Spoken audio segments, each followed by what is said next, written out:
Hey lads, hope you all keeping well. Tomorrow we're going to do live class in the morning. So what I said I'd do today is I'm just going to do a video of the next topic which we're going to go into, and tomorrow night we'll go through some exam questions on it. So the next topic is on health and safety, and health and safety is a nice topic because a lot of it is common sense. So if you have that, it goes a long way. So on this, if you just look at this is in the book on page 75. So at the end of the chapter there's some questions, and there's ordinary level ones and higher level ones, and you'll notice there's very little difference between the ordinary level and the higher level theory. That's why the majority of people do higher level. So I just want to show you the first one to 2008. So if you read that yourself, even part A, you could actually get a good mark on that already without actually having done any theory behind it. So 2 risks to safety associated with each of the following.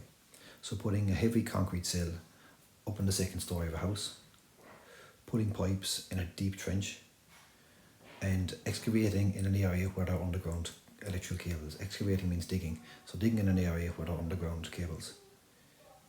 So you'd have a good guess at a lot of those. And tomorrow we'll try some of these exam questions, and I'll just go through the finer details on it. So today what I'm going to do is just give you a brief outline of what the chapter's about, a small bit of background behind it, what's important to know, so when you answer the questions tomorrow, you'll have a good basis for it. So to start off, I'm going to go to the start of the chapter here, which is here. So the first page is irrelevant really, there isn't much on this, it's just about injuries in construction sites, which is fine to know, but it's not going to come up. This page is very important. So what's important about this is on every single site in the country, if I just go up to the top part here, the Safe System of Work plan, so this bit here, that's very important because they ask about it very often. So what that means is that means they must have a plan in place on a construction site, and the plan is created by a site manager, and what he must do is he must find out any hazards, any problems, and identify how to get rid of them if possible or reduce them. So that's what must be on every site in the country. So that's quite important. The next thing which comes up a lot is this is the core of the question, this is the main part of the question, and when this comes up they would ask you often sketches to do this. So underneath it here. So what it is it's to identify hazards and to prevent them on site. So if I asked you straight out, could you name any hazards on site, you'd probably name a lot of these anyway, whether you're getting electrocuted, whether you're falling, digging a hole, working at heights, what's going to be noisy, it's going to be dangerous materials, large plants and heavy loads. So what I would like you to do today is I would like you to put these into your notebook. If you don't have your notebook, just put them down somewhere. So when tomorrow when we do the question, you'll have a good idea what to link back to.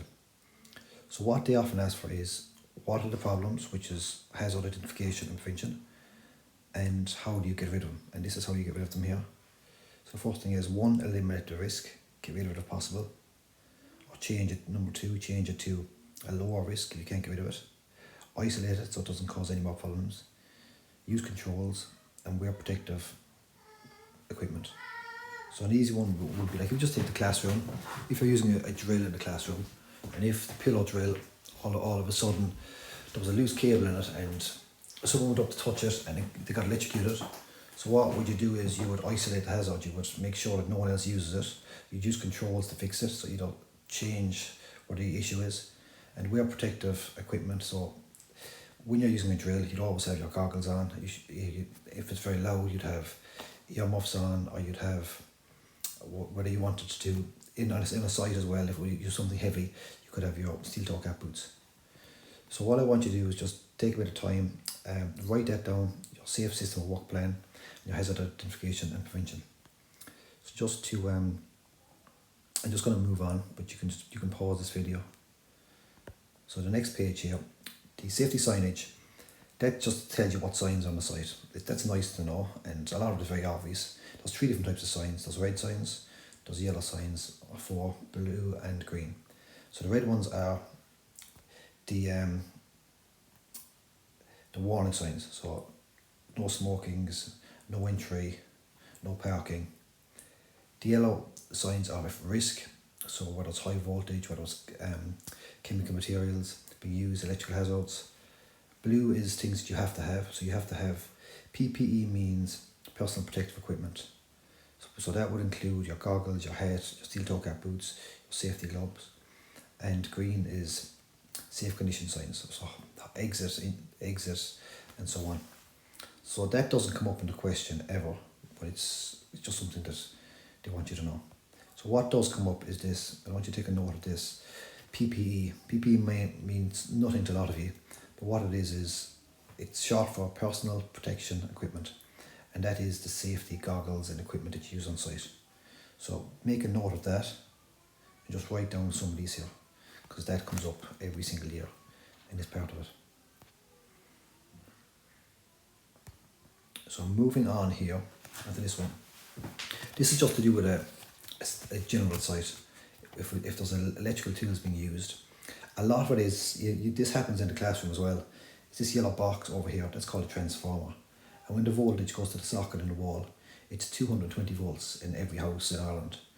And safety regulations came in there, what, about 10 years ago at this stage, and they wanted all the equipment to be 110, which means that this transformer halves the voltage from the wall to the tool that you use. So if there was an issue with it and you had a shock, you'd get shocked at 110 volts, which is still a lot, but it wouldn't be 220.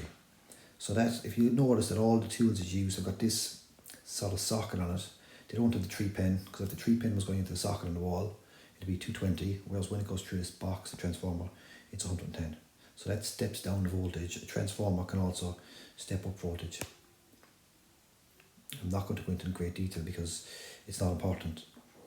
It's not important for this question. It's, a lot of you would have done it in science and engineering anyway. So the next thing that we're going to do a small bit on is the overhead cables. So what you'll notice is that often there are these what look like large goalposts in sites, and it's to warn people who are driving heavy machinery that there's cables overhead, because they're looking at where they're going, whether it's driving into a trench, and they're not always aware of what's overhead. So these are called buntings, and the buntings, they should be a height of 3 to 4.2 meters, so they can easily be seen by the operators of the machines. And it's for power lines mainly, or whether it's a hazardous zone. So what I want you to do is, I just want you to make a note of that, please. So what you can do for this is just write your overhead cables, why it's important, and the regulation and bunting, and a quick sketch of your bunting with wire overhead.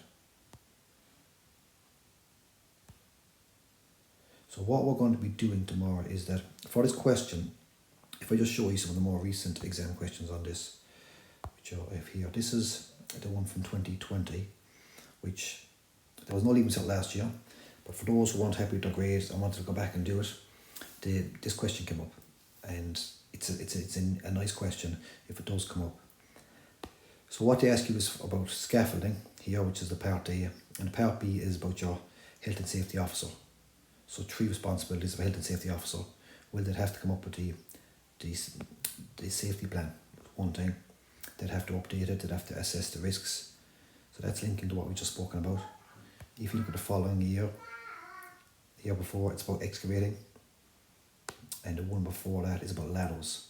So if I go back to the book here, what we're doing tomorrow is we'll answer some of the questions. This is what's on excavations. There's a bit about scaffolding on this page here, and we'll have to do a small bit on ladders, which isn't in the book. To finish on this bit here, we're not going to do much in this because when we're doing the exam questions, we'll be answering it out in the exam questions, so there's no point us doing it twice really. So what we're going to do for this is, I'll just go through the last points on the chapter, which is about your safety cert or your safe pass. Some of you may know that if you're working on site, you can't just rock on with a pair of boots and look for a job. You have to have a thing called a safe pass. A safe pass is a very boring one-day course you do about how to lift the box safely and so on and so forth. And they give you a card with an ID on it, which means that you can work on a site. And it must be updated every so often. So that's a national safety standard that you must meet, so you're working on site. Something here that I skipped over, which comes up quite a good bit, is the young workers. And they often mention about the risk of young people from a health and safety point of view. So what they say here is, if you look at this bit here, so young workers, we will take a note of this bit here. They're also more likely to take risks, and their enthusiasm often leads to ignore advice. Lack of training, lack of familiarity with tools and plant machinery are also major factors in the danger posed to young workers on site. So if you just write this down, and these are the strategies that they ask you for. So a number of strategies can be applied to reduce.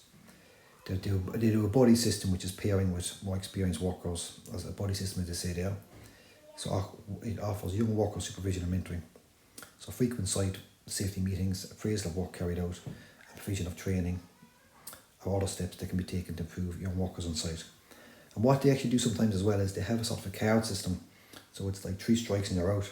So if the foreman comes down or safety officer comes down and you're not wearing your hard hat, you're not wearing your high vis, or you're not using the correct tool in the correct situation, they'll give you 1 strike. If that happens 3 times, you're gone. But that's more to individual sites, how they manage them. So what we'll do is I want you to just take notes of what we have there for today, and tomorrow then we'll do an exam question just by using those. So what I'm going to do is I'm going to create an assignment at the start of this class.